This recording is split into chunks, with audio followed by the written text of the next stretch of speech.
Salut, c'est Thomas Rozek. MC Rozek. La bombe, c'est de la bombe. On renforce l'ordre moral, surtout pas de casser de morale. Mais c'est le bordel, qu'on tente pas dans leur panel. Je suis formel et reste formé pour ça, nique le César. C'est pour ça que j'ai gardé ma tenue de combat. Que je lâcherai pas mon combat, fais gaffe à ton dos. Le 26 février dernier, dans Le Monde d'avant, on apprenait la mort à Londres de Lionel Eguieta, alias Lionel D, un nom depuis longtemps tombé dans l'oubli, mais qui pourtant reste indéniablement associé à l'émergence et à la montée en puissance d'un phénomène devenu mondial, le hip-hop. Pionnier au sens le plus noble du terme, Lionel D n'aura pas connu la gloire et le succès rencontrés par ses camarades des débuts du rap en France, IAM, NTM, MC Solar et bien d'autres. La plupart, cela dit, à l'annonce de sa disparition à l'âge de 58 ans, ont salué le rôle et l'importance de cet auguste anonyme, affichant la certitude que sans lui, leur mouvement ne serait peut-être pas devenu la puissante machine qu'il est aujourd'hui. Nous, ça nous a aussi rappelé pas mal de souvenirs et ça nous a surtout donné envie de re-raconter l'histoire de ses débuts, de cette arrivée compliquée, chaotique parfois, du hip-hop en France. Comment est-ce que tout ça a commencé ? Ce sera notre épisode du jour. Bienvenue dans Programme B.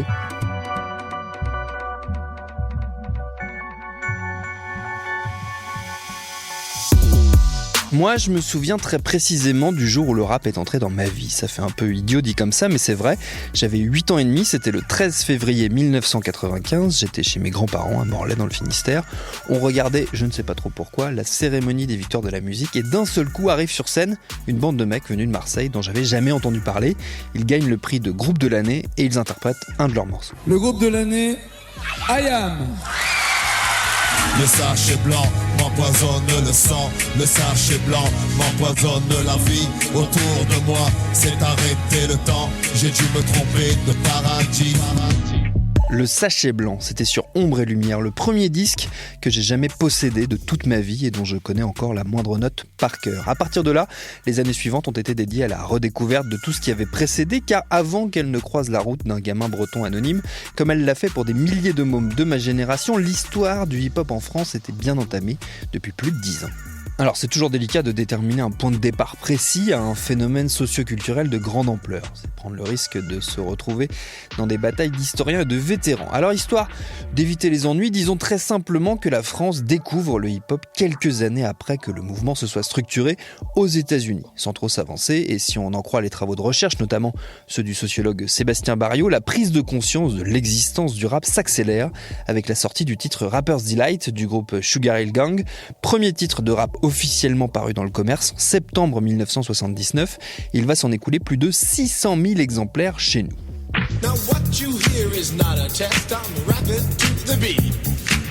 Associés à ce succès populaire, les premiers ambassadeurs français de la culture hip-hop s'organisent. Parmi eux, Daniel Bigeot, originaire de Bagneux, en région parisienne. Il croise la culture rap à New York et il découvre tout ce qui la compose. La musique, la danse, le graffiti. Il ramène dans ses valises des disques et il commence à faire passer le mot. Une révolution est en marche. Inspiré par les DJ qu'il a découverts aux États-Unis, il se met à mixer, lui aussi, et il se trouve un nom de scène, Dynasty, petite référence à la série télé à succès de l'époque, et on ne tardera pas à reparler de lui. Comme le rock'n'roll en son temps, c'est grâce à la radio que le rap va en France trouver son public. Il va par ailleurs bénéficier d'un basculement culturel majeur. En 1981, François Mitterrand devient le premier président socialiste de la Ve République. Dans ses bagages, tout un tas de projets visant à libéraliser la culture et à déverrouiller le jusqu'ici très strict contrôle de l'État sur les radios et les télévisions. Ça passe notamment par l'ouverture, dès son arrivée au pouvoir, de la bande FM à de nouveaux acteurs. C'est ce qu'on appelle l'émergence des radios libres. Avant 1981, de nombreuses radios existaient en dehors du spectre de l'ORTF, mais elles fonctionnaient sans autorisation sur le modèle des radios pirates britanniques. Avec l'ouverture, les possibilités de toucher de nouvelles oreilles se multiplient. On voit aussi émerger de nouvelles voix, de nouveaux genres, jusqu'ici boudés par les radios classiques, et parmi eux, le hip-hop évidemment. Assez logiquement, comme c'est souvent le cas, les tentatives réussies des petites stations pour aller défricher de nouveaux territoires musicaux donnent des idées aux radios établies. Radio France, sentant le vent tourner, avait dès 1980 lancé une station dédiée aux jeunes, Radio 7. Très inspirée par les radios étudiantes américaines, elle consacre beaucoup de temps à la musique et vise à renouveler les audiences. C'est dans cet esprit que la directrice des programmes de la chaîne, Marie-France Brière, décide de confier en 1981 2 heures d'antenne quotidienne dédiées au hip-hop de 22h à minuit à un jeune animateur inconnu de 26 ans qui va bientôt devenir la voix et le visage du rap en France. Son nom c'est Patrick Dutheil, mais c'est sous son pseudo que les auditeurs puis les téléspectateurs le connaissent le mieux. Il s'appelle Sydney. Alors que tu sois sur la plage ou bien dans ta cité, surtout, reste bien branché. C'est sur Radio 7 que tu vas craquer. Du smurf, du rap, tu vas écouter. C'est super, c'est sympa, c'est super. Le succès de ces émissions va l'amener à rejoindre les équipes de TF1 en 1984 pour lancer ce qui restera comme la première émission de télé consacrée au rap en France. HIP HOP, c'est Marie-France Brière, partie à la première chaîne, qui une nouvelle fois est à l'origine de l'idée. Tous les dimanches, de janvier à septembre 84 à 14h20, juste après la diffusion du très populaire feuilleton Starsky et Hutch, Sydney, premier animateur noir jamais vu à la télévision française, convertit le public aux codes et aux stars du rap américain qui vont se succéder à ses côtés. On croise Afrika Bambaataa, Kurtis Blow, Art of Noise, Sugar Hill Gang, tous les pionniers et même Madonna. Sur le plateau également de la danse et des danseurs français, dont les Paris City Breakers, les fers de lance du mouvement breakdance. On y aperçoit aussi un tout jeune danseur à peine sorti de l'adolescence, un gamin de Saint-Denis, un certain Didier, plus connu lui aussi plus tard sous son pseudo Joe Star. L'aventure HIP HOP ne dure pas très longtemps, une année à peine. Reprogrammée le mercredi en septembre 84, l'émission voit ses audiences s'effriter et elle s'arrête en décembre de la même année. Ça y est, ce que de nombreux critiques musicaux et journalistes affirmaient depuis des mois se vérifie enfin. Le rap n'était qu'une mode éclair, un épiphénomène disparu aussi vite qu'il était apparu. Bref, le hip-hop, alors qu'approche l'année 85, c'est fini, ringard. Pire encore, la variété des interprètes de plus en plus hasardeux tentent de s'en accaparer les codes et lui accrochent de gros boulets aux pieds, même Gérard Jugnot s'y met, c'est dire. Samedi soir avant JR, je vais me taper un hamburger. Je mets 3 minutes pour l'avaler et tout le week-end pour digérer. Sauf que, en parallèle, malgré cette cannibalisation par des people plus ou moins inspirés, et quoi qu'en pense une partie de la presse et des professionnels des médias, le mouvement Le Vrai se poursuit bel et bien. Dans des salles, au Bataclan notamment, avec des après-midi open mic dès 82, mais aussi et surtout dans la rue. La danse et le graffiti prennent de l'ampleur à Paris. Pour ce qui est de la danse, c'est d'abord sur le parvis du Trocadéro se réunissent les danseurs, rapidement sommés d'aller se faire voir ailleurs. Direction, le quartier de la Chapelle et de Stalingrad, au nord de Paris, dans les terrains vagues qui parsèment encore le coin. On se réunit pour des grandes fêtes, toujours sur le modèle du grand frère américain.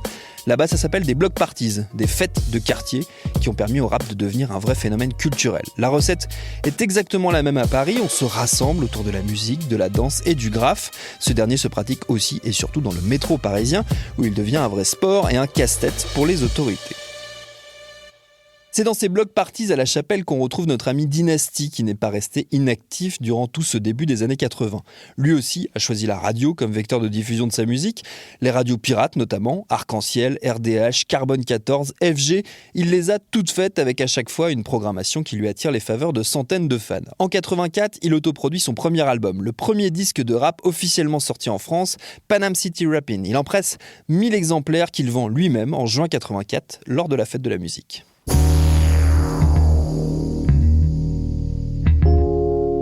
Toujours aussi attentif et proche de la scène américaine, Dynasty finit par rentrer dans le cercle d'Afrika Bambaataa, son idole, et il devient officiellement l'ambassadeur de son mouvement, la Zulu Nation, en France. C'est à ce titre qu'il embarque comme première partie de la tournée française de Bambaataa et met tout en œuvre pour maintenir en vie les rendez-vous de la Chapelle. Les Free Jams, où de nouvelles voix là aussi émergent, des MC oubliés mais fondateurs, Johnny Go, Destroyman et Lionel D. Dans le public, dans les danseurs anonymes qui se pressent régulièrement pour les écouter, il y a toute la future scène rap française de la décennie suivante. NTM, Assassin, le Ministère Amer, ils sont tous là et ils ne vont pas tarder à passer à leur tour derrière le micro. Avec la musique, la danse et le graphe, la SAP débarque aussi à Paris, dans un local juste en face d'un des fameux terrains vagues entre Stalingrad et la Chapelle, où les b-boys ont leurs habitudes. Tenu par Dan, un fan de rap plutôt spécialisé dans la fripe, Tricaré devient le point de ravitaillement essentiel pour tous ceux qui veulent porter les mêmes ceintures, les mêmes sneakers, les mêmes casquettes que leurs idoles américaines, ou tout simplement des t-shirts à l'effigie de Run DMC ou de Public Enemy. Les breakers parisiens n'ont pas encore développé leur propre style ni leur propre ligne de fringues, mais bon, ça ne saurait tarder. D'ailleurs, s'il est surtout question de Paris depuis le début de notre histoire, ce ne serait pas très juste de limiter l'émergence du hip-hop en France à la seule capitale. Partout ailleurs, des scènes plus ou moins restreintes évidemment vont voir le jour dans le pays et notamment à Marseille, la rivale traditionnelle de Paris qui développe dès le milieu des années 80 ses talents locaux. Des rappeurs d'abord isolés qui se réunissent peu à peu autour au moins d'une figure tutélaire, Philippe Fragione alias Akhenaton. Lui aussi a découvert le rap aux États-Unis, à New York, en rendant visite à la famille de son père. Il en importe les sonorités, la culture à laquelle il se convertit dès l'adolescence. Et il a bien compris, en écoutant les disques de Public Enemy ou du Juice Crew, que le hip-hop fonctionne très bien sous forme de collectif. Il va donc en lancer plusieurs, Lively Crew, B-Boy Stance et enfin I Am en 1988, avec ses acolytes, Keops, Kefren, Imhotep, Freeman et Shuriken. Le petit frère de ce dernier, bientôt connu sous le nom de Faf Larage, lance son propre collectif et la ville va vivre comme Paris l'âge d'or du hip-hop français qui est sur le point de démarrer. Une fois encore, c'est à la radio que tout va se jouer et une antenne en particulier va servir de catalyseur à un mouvement qu'on avait très rapidement rangé dans la catégorie des modes ultra périssables. Cette radio, c'est Nova, lancée en 81 sur la base de diverses expériences pirates. Nova doit beaucoup à son patron, Jean-François Bizot, qui lui fait bénéficier notamment de son carnet d'adresses, de sa créativité et du vivier d'idées qui est Actuel, le magazine qu'il dirige en parallèle. Après avoir fusionné avec plusieurs radios et gagné de plus en plus d'influence dans le petit monde parisien, Nova commence à s'étendre en 88 avec ses premières fréquences en dehors de la région parisienne. La même année, elle accueille sur ses ondes un animateur que le milieu naissant du rap connaît bien, puisqu'il s'agit de Dynasty.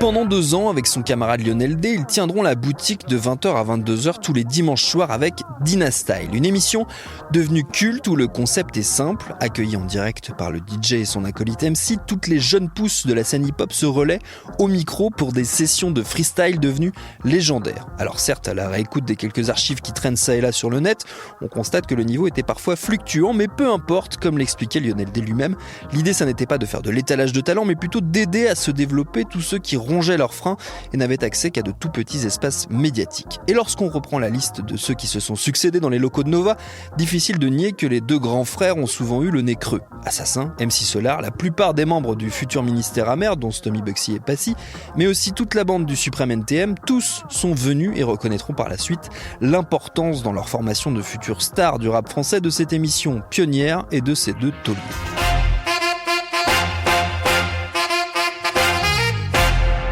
Alors que le siècle bascule dans sa dernière décennie, l'année 1990 sera également une année charnière pour le rap français, décisive même, pour plusieurs raisons. La première tient au retour sur le petit écran d'une émission dédiée au hip-hop. C'est M6 qui l'accueille, elle s'appelle Rapline et elle reprend le flambeau 5 ans après la fin de HIP HOP. C'est désormais le journaliste Olivier Cachin qui va devenir la figure de la médiatisation du rap en France et l'émission va façonner bien des esprits et des destins, notamment celui d'I Am qui signe d'ailleurs le générique.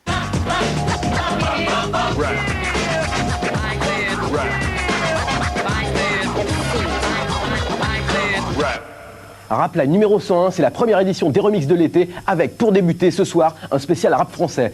Comme le veut la tradition, Rapline permet une ouverture sur les oncles d'Amérique déjà bien installés et permet d'en découvrir tous les week-ends les nouveautés, notamment via des clips sous-titrés. Eh ouais. Mais surtout, Rapline va donner un formidable coup de pouce à la scène française en interviewant tous les groupes du moment et en leur permettant de faire entendre leurs morceaux sur lesquels toute une génération va bientôt se ruer.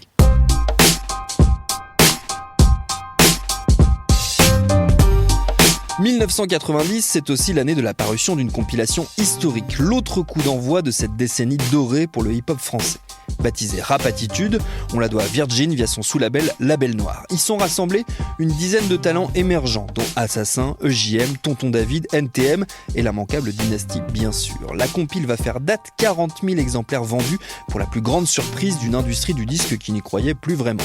Résultat, toutes les majors se pressent pour signer à tour de bras les futurs poules aux œufs d'or. NTM chez Sony, I Am chez Virgin et chez Polydor, le choix s'arrête sur un jeune type du Val-de-Marne, âgé d'une 20aine d'années, Claude Honoré Mbarali, alias MC Solar.